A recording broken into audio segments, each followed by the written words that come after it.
Chapter 20. It took 2 days to get an answer from Fatima.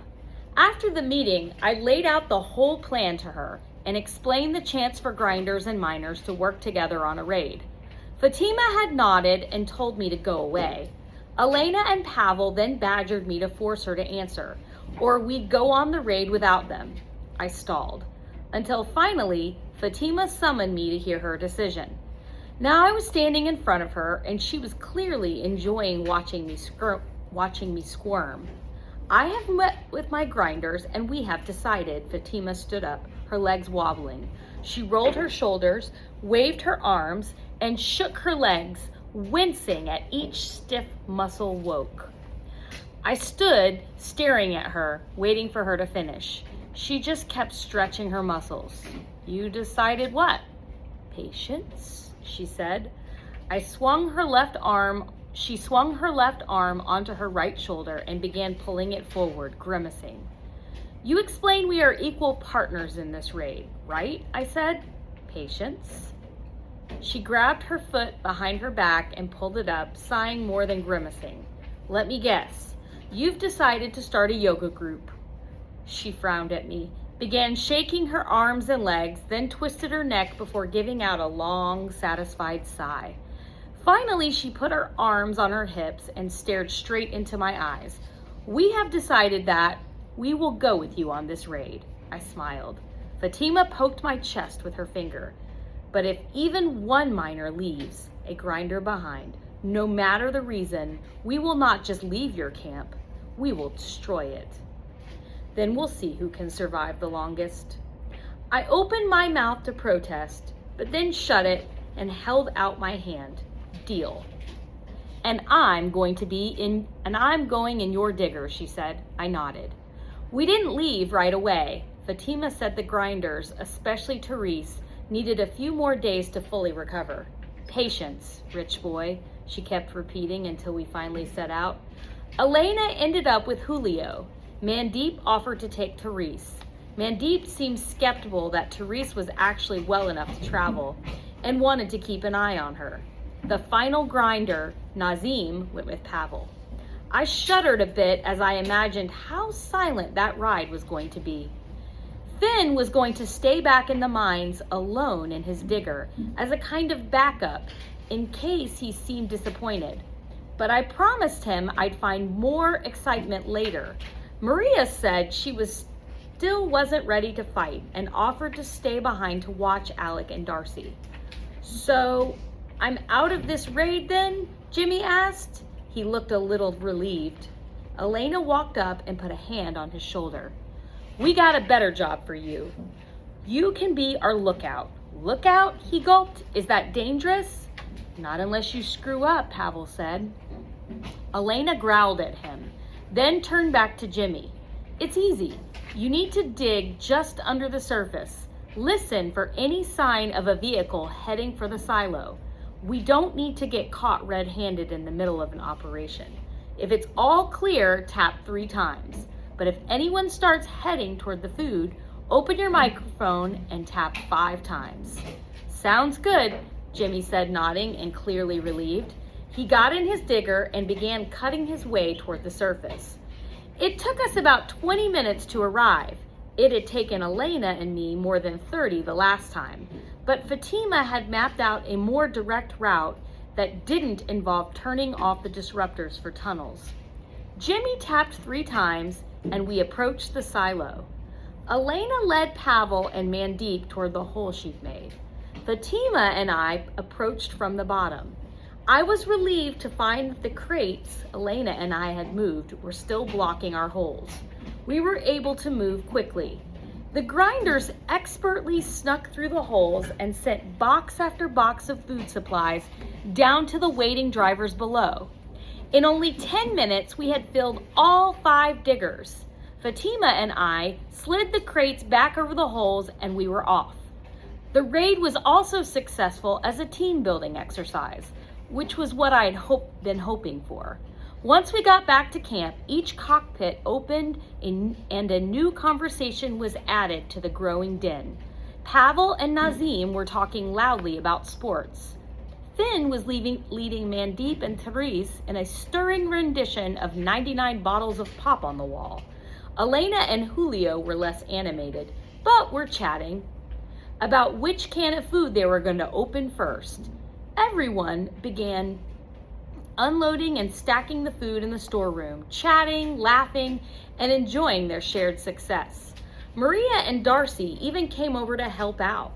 The only one who missed out on the camaraderie was Jimmy, who'd been all alone acting as lookout. "Where's Jimmy?" I asked, looking around. "Dunno," Pavel said. "He should have been back by now." "Maybe he was waiting for some signal that it was time to head home," Fatima asked. I actually slapped my forehead with my palm. That was a detail I hadn't really worked out. Poor Jimmy was probably still up there listening for landers. "I'll go get him," I said, walking back to my digger. "Wait. Stop moving," Fatima said. She walked over to the wall of the tunnel and cocked an ear. "There's a digger coming, slowly." "I don't hear anything," Maria said. "No kidding," Fatima said. She put her ear right up against the rock. "He's not moving very fast." "I'm hungry," Darcy said.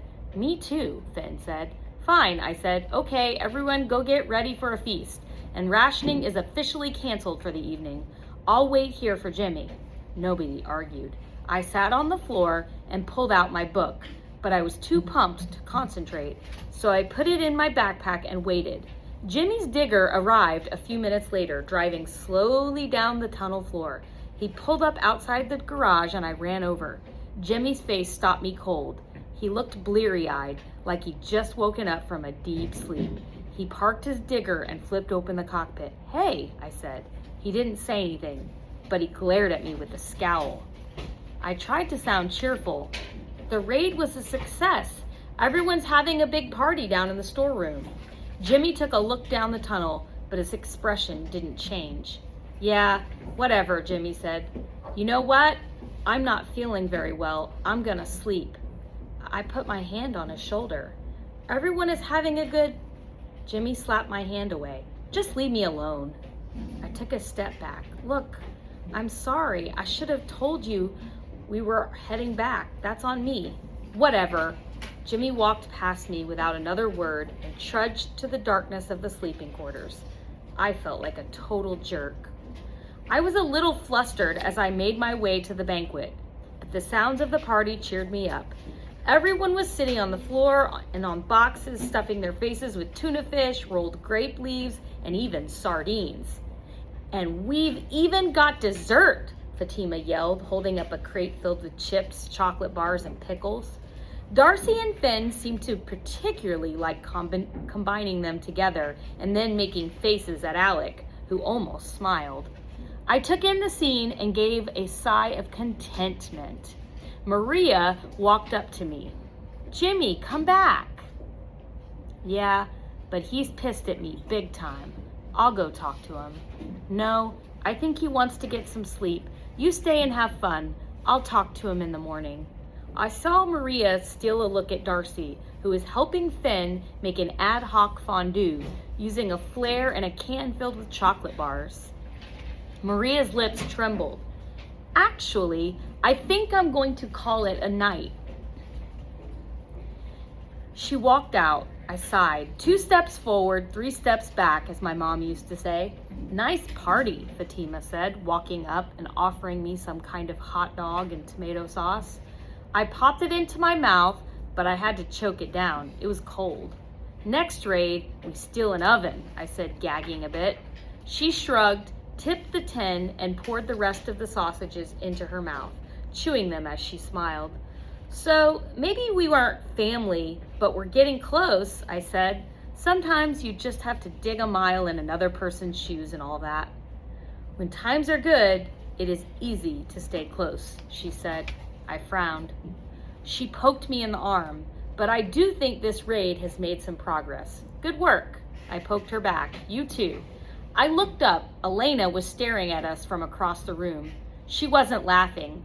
She turned and said something to Therese, then left the room. I was going to follow her when Darcy came up to me and tapped my leg. "Christopher, do you like seafood?" Yes. Why?" She stuck out her tongue, which was covered with bits of half-chewed pickle and chocolate. See? Food, she said, giggling. Fatima laughed so hard, a bit of hot dog flew out of her mouth and skidded across the floor. Finn and Nazim erupted with laughter. I looked over at them. Finn was doubled over and pointing at Alec. Alec tried to appear innocent, but the more they laughed, the more his face broke out in a mischievous grin. But Darcy wasn't done yet. Fatima is very nice, she said. Thank you, Fatima said. Is she your girlfriend? Now it was my turn to almost choke. Fatima is, I stumbled. Do you want her to be your girlfriend? Well, don't you think she's pretty? Yes, I mean, of course, but Fatima just cocked her head and smiled. She seemed to be enjoying my puzzled stutter. Our eyes looked for a second, for more than a second. Her eyes were brown and deep. I quickly looked away. Elena walked back in the room, staring straight at me. I felt a pang of guilt, but wasn't sure why. Look, Darcy, I'm friends with everyone here. Everyone except maybe you right now, that is. She looked hurt. Oof, she said, turning and walking back to Finn. Nice work, rich boy, Fatima said.